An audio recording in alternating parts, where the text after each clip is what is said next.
Ultra luxury ఇళ్ల అమ్మకాలలో భారతదేశం దూసుకెళ్తోంది. గతేడాది ఈ విభాగం అదరగొట్టింది. దేశంలోని సంపన్నులు మొత్తం 51 యూనిట్లను 7,186 కోట్లు వెచ్చించి కొనుగోలు చేశారు. ఇందులో 739 కోట్ల కొనుగోలు అందరినీ ఆకర్షించింది. 5,100 కోట్ల విలువైన 35 డీల్స్తో ముంబై మార్కెట్లో అగ్రస్థానంలో ఉంది.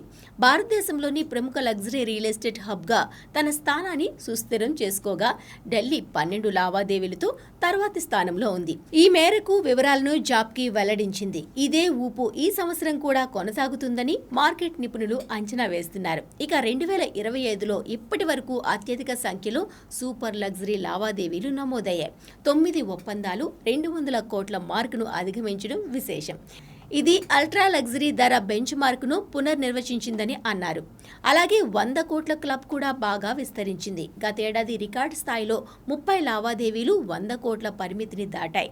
ముంబై కొనుగోలుదారులు స్కై స్క్రేపర్లలోని లగ్జరీ నివాసాల వైపు ఆకర్షితులవగా ఢిల్లీలో APJ Abdul Kalam road, golf links వంటి ప్రధాన ప్రదేశాలలో స్వతంత్ర బంగ్లాలపై ఎక్కువగా 1,500 కోట్లకు పైగా ఖర్చు చేసినట్లు జాబ్కీ డేటా చూపించింది.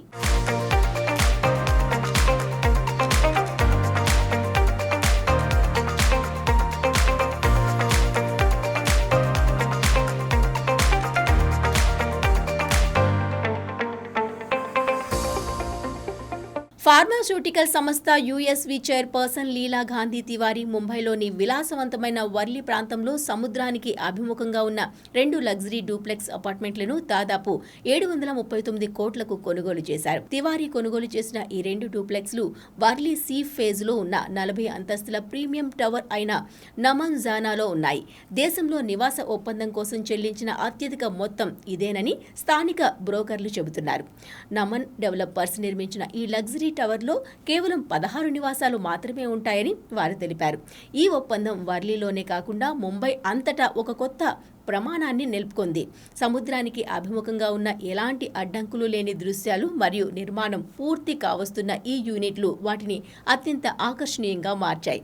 ఈ ఒప్పందం ముఖ్యంగా ఔషధ రంగం నుంచి లగ్జరీ గృహాల డిమాండ్లో గణనీయమైన పెరుగుదలను ప్రతిబింబిస్తుంది. నిపుణులు దీనిని కోవిడ్ అనంతర సంపద సేకరణకు కారణమని పేర్కొన్నారు.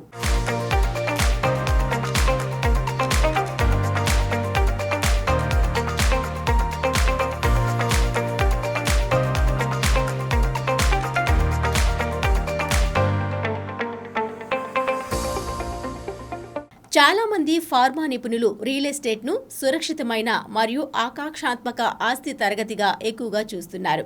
గతంలో బడ్జెట్లు 100 నుంచి 200 కోట్లకు పరిమితం చేసేని చోట కొనుగోలుదారులు ఇప్పుడు వాటి ప్రాథమిక నివాసం కోసం 500 కోట్లు లేదా అంతకంటే ఎక్కువ ఖర్చు చేయడానికి సిద్ధంగా ఉన్నారు అని స్థానిక ఏజెంట్ ఒకరు పేర్కొన్నారు. కోటక్ మహీంద్రా బ్యాంక్ వ్యవస్థాపకుడు ఉదయ్ కోటక్, ఆయన కుటుంబం 2025లో ముంబైలోని వర్లీలో 22వ ఫ్లాట్ల మొత్తం భవనాన్ని 400 కోట్లకు పైగా వెచ్చించి కొనుగోలు చేశారు. అలాగే ఢిల్లీలోని ముంబైకి చెందిన జెంటెక్స్ మర్చెంట్స్ ప్రైవేట్ లిమిటెడ్ లూటియన్స్ ఢిల్లీలోని ఏపీజే అబ్దుల్ కలాం రోడ్ 310 కోట్లకు 3,540 చదరపు గజాల బంగ్లాను కొనుగోలు చేసింది.